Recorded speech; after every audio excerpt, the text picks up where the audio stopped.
folks. Jeff Davis Show, baby, worldwide.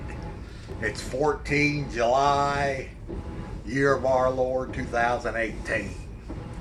Today's special little video, as some people know who follow me on social media, follow my life in general, I was an amateur boxer.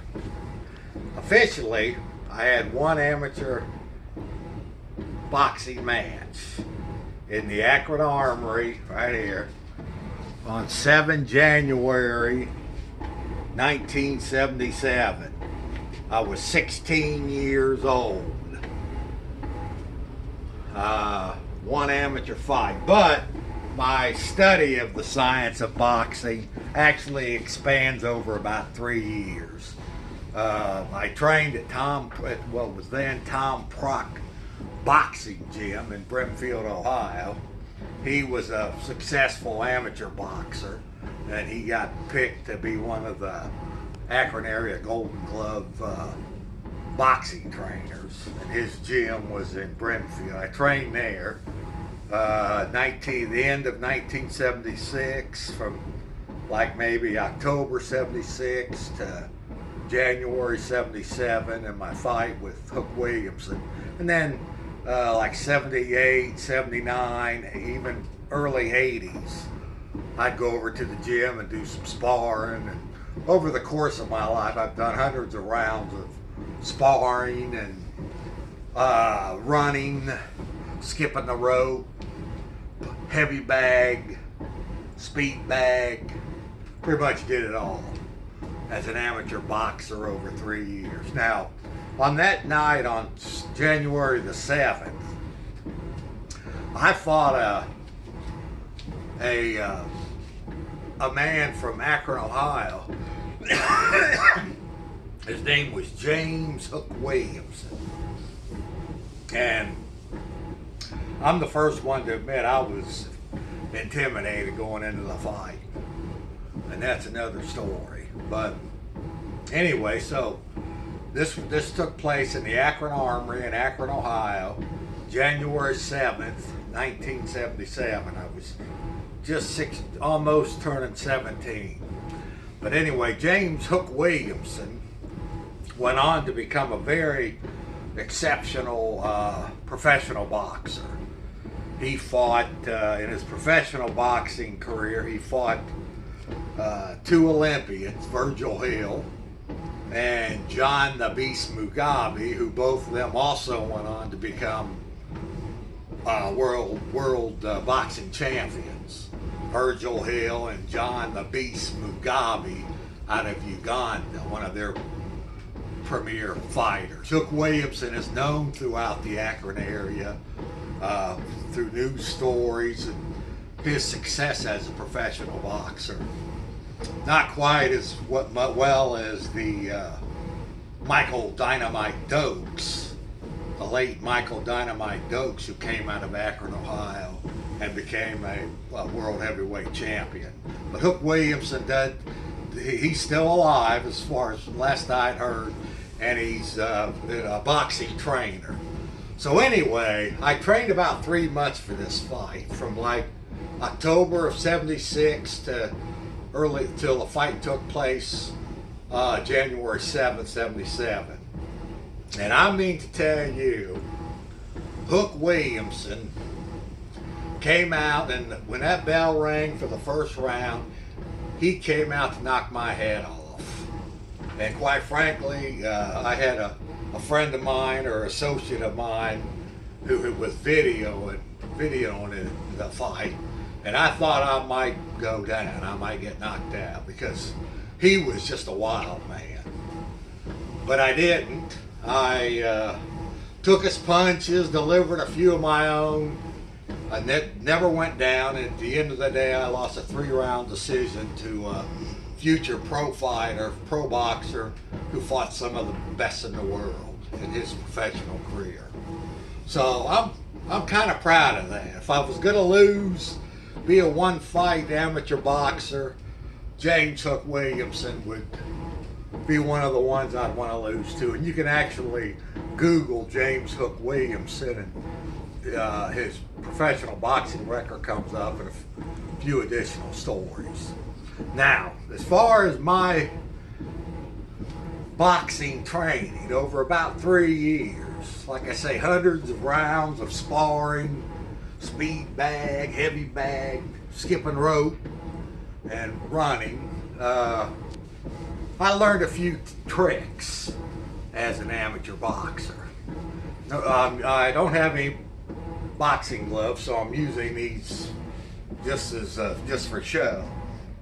But number one, when you're in a boxing match, if you can, now it was very hard for me to keep a good boxing stance with someone like Hook Williamson coming after me. If you have a real aggressive opponent, it's hard to keep a good solid boxing stance to deliver a good hard punch.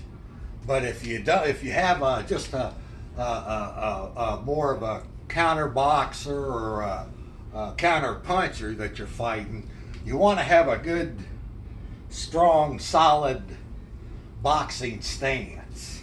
Now, some of the most common combinations are, of course, the left jab. You got that left jab you throw out there. And then many boxers like to go the left and then the right cross. Left jab, right cross. And what you do is you bring them back. You don't hold them out there. You punch it and bring them back. Now, some of the more advanced boxing techniques are left, right, and then the left hook. This is good when you're fighting somebody that happens to be off balance. You go the left, right, and then the left hook. Or you can go the left, right, left to the body. Work on that body. So these are various punches. Now, sometimes when you see that a person, your opponent, is more of a lower fighter, he fights from a lower posture. A lot of times you can go with the left jab, and then come straight up with the right uppercut. And this is one of the premier knockout punches in all of boxing, these uppercuts.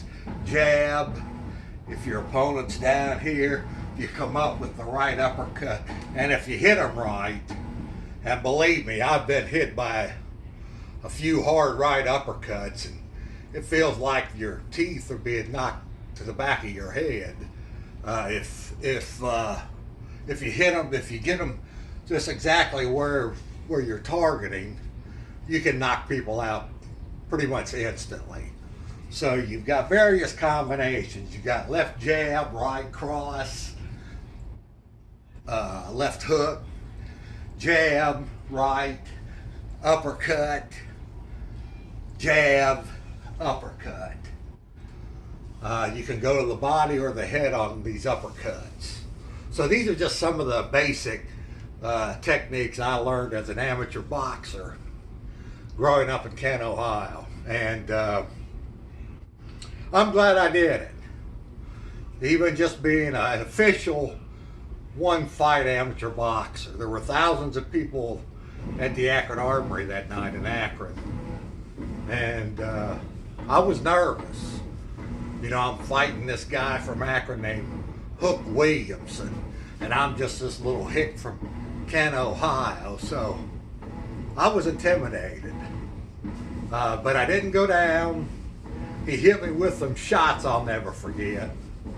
And ultimately I lost a three-round decision to a future pro boxer who fought some of the world's best boxers in that era. So anyway, boxing has been a part of my life for decades, actually since the 70s into the early 80s, and I still find myself every now and then doing a little shadow boxing just to get loose, get some exercise going.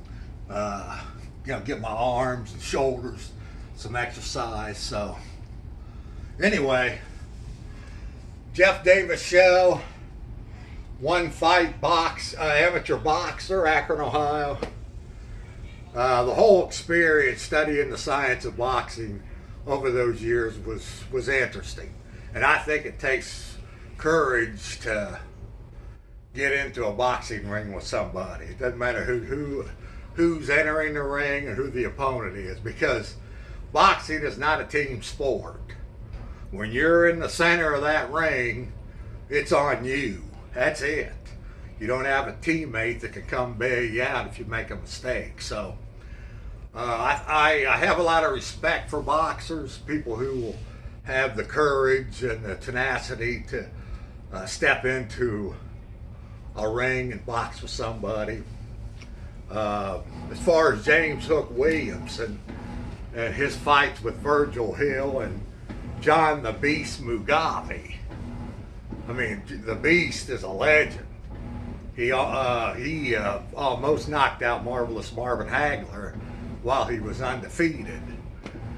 For somebody like Hook Williamson, a guy from Akron, Ohio, to step into the ring with John the Beast Mugabe, quite frankly, I don't think I would probably even step into the ring with Virgil Hill or John the Beast Mugabe. But regardless, that is my amateur boxing experience. I'm glad I did it.